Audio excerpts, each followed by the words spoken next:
Dead தேர்வில் தேர்ச்சி பெற்ற ஆசிரியர்கள் அனைவருக்கும் இனிய வணக்கம். இன்னைக்கு நாம எந்த வீடியோவில் இதை பற்றி பார்க்க போகிறோம் அப்படின்னு பார்த்தீங்கன்னா, டிஆர்பி மற்றும் பள்ளி கல்வித்துறை சம்பந்தமான முக்கிய தகவல்களை பற்றி தான் இந்த வீடியோவில் பார்க்க இருக்கோம். அரசு பணிகளில் பதவி உயர்வுக்கான சீனியாரிட்டி முறையில் மாற்றம் செய்த அரசாணைக்கு உச்சநீதிமன்றம் திடீர் தடை. தீயணைப்புத்துறை அதிகாரிகள் தொடர்ந்த வழக்கில் அரசு பணிகளில் பதவி உயர்வுக்கான சீனியாரிட்டி முறையில் மாற்றம் செய்த அரசாணைக்கு தடை விதித்தது சென்னை உயர்நீதிமன்றம். சென்னை மணலியை சேர்ந்தவர் இந்த வழக்கை தொடர்ந்தார். ஸோ அதனால் பார்த்தீங்கன்னா இனி அரசு பணிகளில் பார்த்தீங்கன்னா சீனியாரிட்டி முறையில் மாற்றம் செய்த அரசாணைக்கு உச்சநீதிமன்றம் தடை போட்டாங்க. இது ஆசிரியர் பெருமக்களுக்கு இது பொருந்தும். இந்த அரசாணை வெளியிடுவதற்கு முன்பு தமிழக அரசு பதவி உயர்வுகளில் உரிய ஒதுக்கீடு நடைமுறைகளை கடைபிடித்து வந்தது.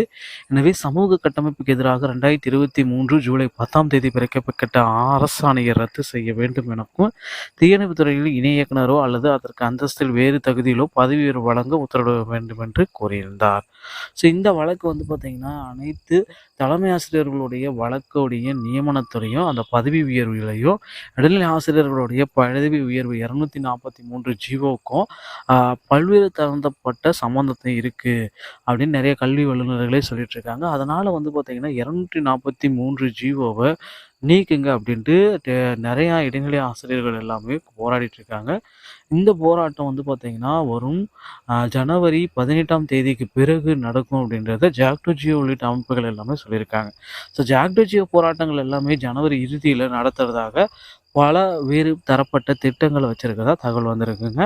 ஸோ டிஆர்பியுடைய டெட் தேர்வில் தேர்ச்சி பெற்ற ஆசிரியர்களுக்கு உண்டான தேர்தல் வாக்குறுதியை நிறைவேற்றக்கூடிய நேரம் அமைச்சர் அன்பில் மகேஷ் தலைமையில் ஆசிரியர்கள் எல்லாமே சந்திப்பு நிகழ்ச்சி பார்த்திங்கன்னா வரும் ஜனவரி 18 நடக்க இருக்கிறது.